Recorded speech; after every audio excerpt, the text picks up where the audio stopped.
शिव तांडव का रहस्य और महत्व। प्राचीन भारतीय शास्त्रों और पुराणों में भगवान शिव को नटराज कहा गया है। नटराज का अर्थ है नृत्य के अधिपति। शिव का तांडव नृत्य केवल साधारण नृत्य नहीं है, बल्कि यह सृष्टि की गति, प्रकृति का चक्र और ब्रह्मांड की अनंत लीला का प्रतीक है। जब जब ब्रह्मांड में संतुलन बिगड़ता है, शिव अपने तांडव से उस संतुलन को पुनः स्थापित करते हैं। तांडव का रहस्य।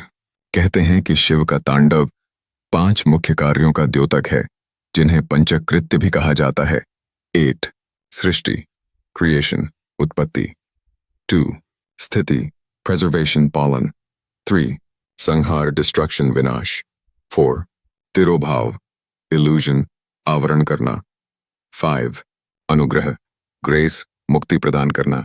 शिव का प्रत्येक कदम, प्रत्येक मुद्रा, प्रत्येक ताल इन 5 कार्यों को दर्शाता है। यही कारण है कि शिव तांडव को ब्रह्मांड की लय भी कहा गया है। कथा, रावण और शिव तांडव। एक बार की बात है, राक्षसों के राजा रावण हिमालय के कैलाश पर्वत पर पहुंचा। उसकी इच्छा थी कि वह शिवजी को लंका ले जाए ताकि उसकी शक्ति अजेय हो जाए। अहंकार में चूर रावण ने कैलाश पर्वत को उठाने का प्रयास किया। भगवान शिव मुस्कुराए और अपने अंगूठे मात्र से पर्वत को दबा दिया। रावण का हाथ पर्वत के नीचे दब गया और वह पीड़ा से कराह उठा। उसी क्षण अहंकार चूर चूर हो गया। रावण ने शिव की स्तुति आरंभ की और एक अद्भुत स्तोत्र गाया। यही स्तोत्र आगे चलकर शिव तांडव स्तोत्र के नाम से प्रसिद्ध हुआ। उस स्तोत्र में शिव की जटाओं में बहती गंगा, चंद्रमा का सौंदर्य, सर्पों की माला, अग्नि की ज्वालाएं और डमरू की गूंज का सुंदर वर्णन है। इस स्तुति से प्रसन्न होकर शिव ने रावण को मुक्त किया और वरदान दिया। तांडव का महत्व। 8 सृष्टि का प्रतीक। शिव तांडव यह दर्शाता है कि ब्रह्मांड निरंतर गति में है।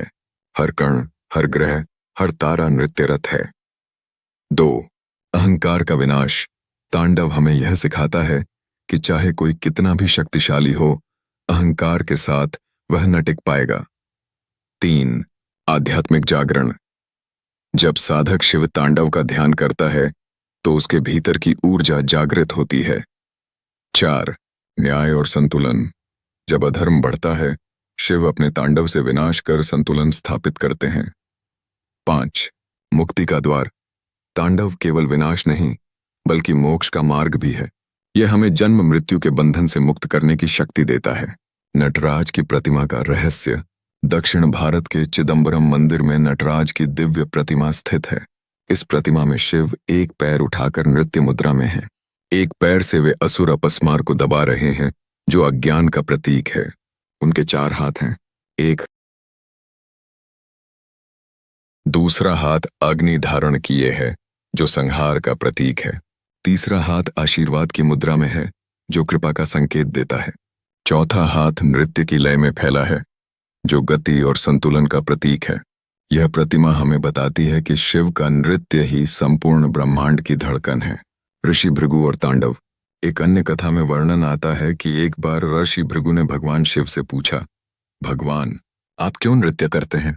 क्या देवता को भी नृत्य की आवश्यकता होती है? शिव मुस्कुराए और बोले, ऋषिवर, जब मैं नृत्य करता हूं तो ब्रह्मांड की गति संतुलित होती है। जब मैं तांडव करता हूं तो अधर्म का नाश होता है, और जब मैं आनंद तांडव करता हूं तो आत्माओं को मुक्ति प्राप्त होती है। इसके बाद शिव ने उनके समक्ष आनंद तांडव का प्रदर्शन किया। ऋषि भृगु समाधि में चले गए और उन्हें साक्षात ब्रह्म का अनुभव हुआ। तांडव के प्रकार।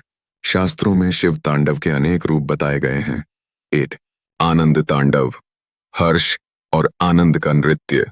2 रौद्र तांडव, क्रोध और विनाश का नृत्य। 3 संध्या तांडव, संध्या काल में किया जाने वाला नृत्य। 4 त्रिपुरा संहार तांडव, त्रिपुरासुर का संहार करने के बाद का नृत्य। 5 सृष्टि तांडव, ब्रह्मांड की रचना के समय का नृत्य। आधुनिक जीवन में तांडव का महत्व। आज की भागदौड़ और तनाव भरी जिंदगी में भी शिव तांडव का महत्व उतना ही है जितना प्राचीन काल में था। जब हम शिव तांडव स्तोत्र का पाठ करते हैं या नटराज के नृत्य का ध्यान करते हैं, तो हमारे भीतर की नकारात्मक ऊर्जा समाप्त होती है। यह मन को स्थिर करता है और आत्मा को शांति देता है। निष्कर्ष, शिव तांडव केवल एक नृत्य नहीं है, यह ब्रह्मांड की धड़कन है। इसमें सृष्टि का आरंभ भी है, पालन भी और विनाश भी। इसमें संतुलन है, न्याय है और मोक्ष की कुंजी भी। जो साधक तांडव के रहस्य को समझ लेता है वह जीवन और मृत्यु के भय से मुक्त हो जाता है। इसलिए शिव तांडव को संसार का सबसे महान और गहन नृत्य कहा गया है। तांडव और देवी शक्ति का रहस्य। शिव और शक्ति एक दूसरे से अलग नहीं है। जब शिव तांडव करते हैं तो उनकी ऊर्जा केवल उनके भीतर नहीं रहती बल्कि पूरी सृष्टि में फैल जाती है। यही कारण है कि उनके तांडव के साथ साथ माता पार्वती भी लास्य नृत्य करती हैं। लास्य और तांडव मिलकर जीवन और ब्रह्मांड का संपूर्ण संतुलन बनाते हैं। लास्य नृत्य को सृष्टि की कोमलता और सौंदर्य का प्रतीक माना जाता है, जबकि तांडव नृत्य ऊर्जा, शक्ति और संहार का। यदि केवल तांडव हो तो सृष्टि असंतुलित हो जाएगी और यदि केवल लास्य हो तो गति रुक जाएगी। इसलिए शिव और शक्ति का नृत्य सृष्टि को संतुलित रखता है। तांडव और देवताओं की सभा। कथाओं में आता है कि एक बार सारे देवता, ऋषि और गंधर्व कैलाश पर एकत्र हुए। उन्होंने भगवान शिव से विनती की, प्रभो, हमें अपने तांडव का दर्शन कराइए।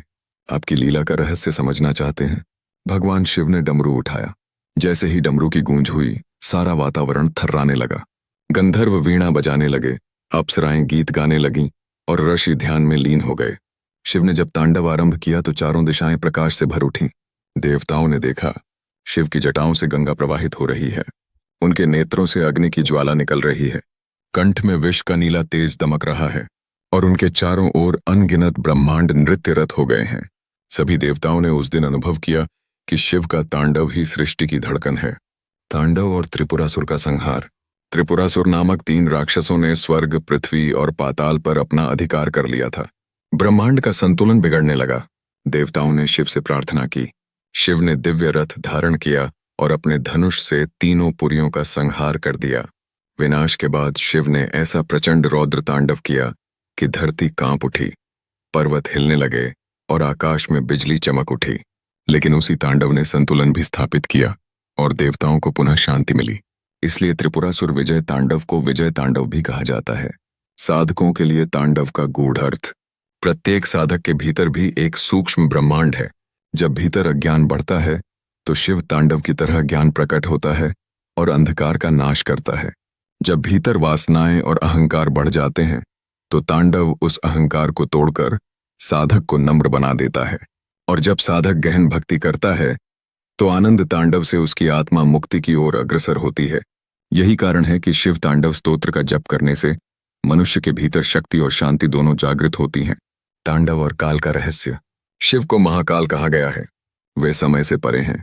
जब शिव तांडव करते हैं तो काल स्वयं उनकी लय पर चलता है। जन्म और मृत्यु उनके कदमों की ताल मात्र है। कहते हैं कि जब महाप्रलय होगा तब शिव तांडव करके संपूर्ण सृष्टि को अपने में समेट लेंगे। ब्रह्मांड के सारे ग्रह, नक्षत्र, आकाश, पाताल सब शिव के तांडव में लीन हो जाएंगे। फिर जब वे पुनः आनंद तांडव करेंगे तो नई सृष्टि का उदय होगा। निष्कर्ष, आगे का भाव। शिव का तांडव केवल एक दैवीय नृत्य नहीं है, यह ब्रह्मांड की शाश्वत लय है। इसमें जन्म है, मृत्यु है, भक्ति है, मुक्ति है। जब हम शिव तांडव को समझते हैं तो हम यह भी समझते हैं कि हमारा जीवन भी उसी नृत्य का एक हिस्सा है। इसलिए भक्त जब शिव तांडव स्तोत्र गाते हैं तो उनके भीतर वही दिव्य ऊर्जा प्रवाहित होने लगती है। उनकी आत्मा अहंकार से मुक्त होती है और शिव की करुणा का अनुभव करती है। शिव तांडव का रहस्य और महत्व प्रस्तावना। शिव केवल देव नहीं है, वे आदिदेव हैं। उनका प्रत्येक कार्य एक संदेश है। उनकी जटाओं से बहती गंगा हमें शुद्ध का संदेश देती है।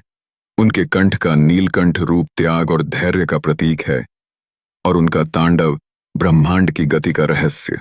तांडव को केवल नृत्य समझना भूल है, यह ब्रह्मांड की लय है। इसमें सृष्टि की उत्पत्ति, उसका पालन और अंत सब समाहित है। देवताओं का विस्मय।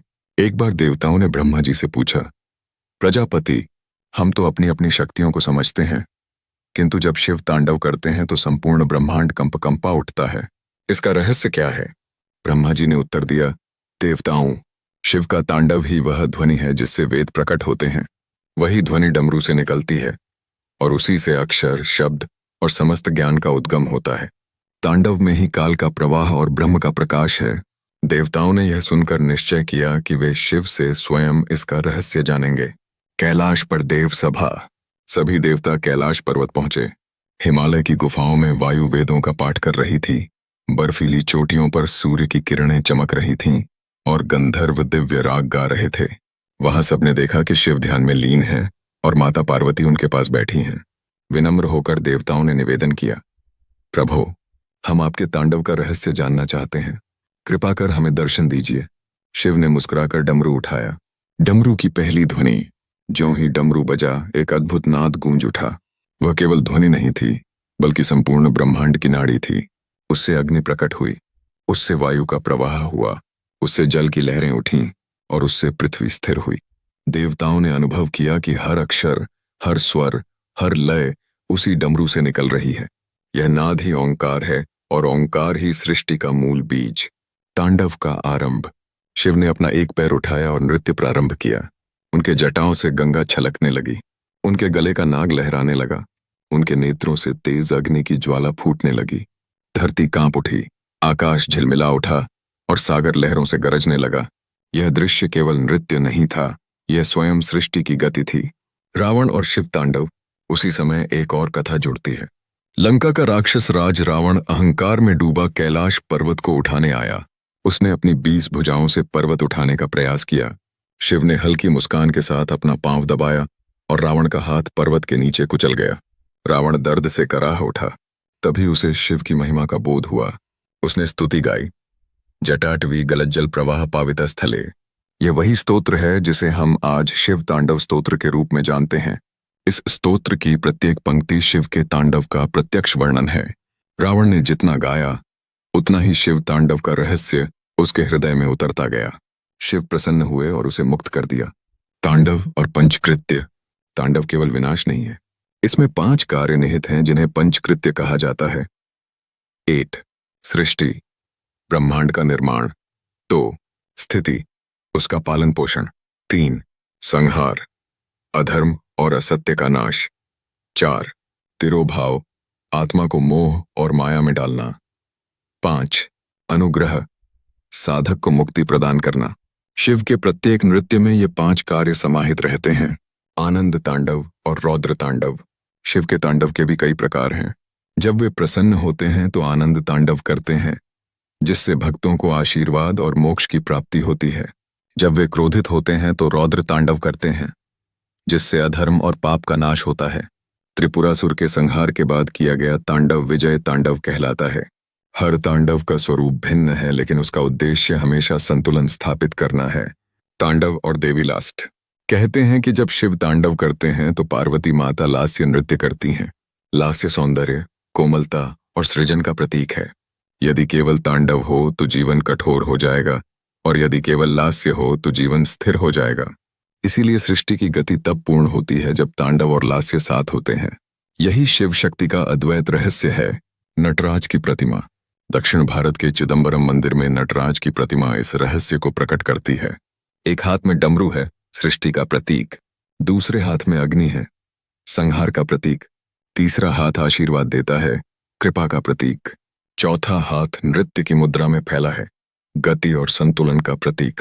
एक पैर से वे अज्ञान रूपी असुर अपस्मार को दबा रहे हैं और दूसरा पैर ऊपर उठा है, जो मुक्ति का संकेत देता है।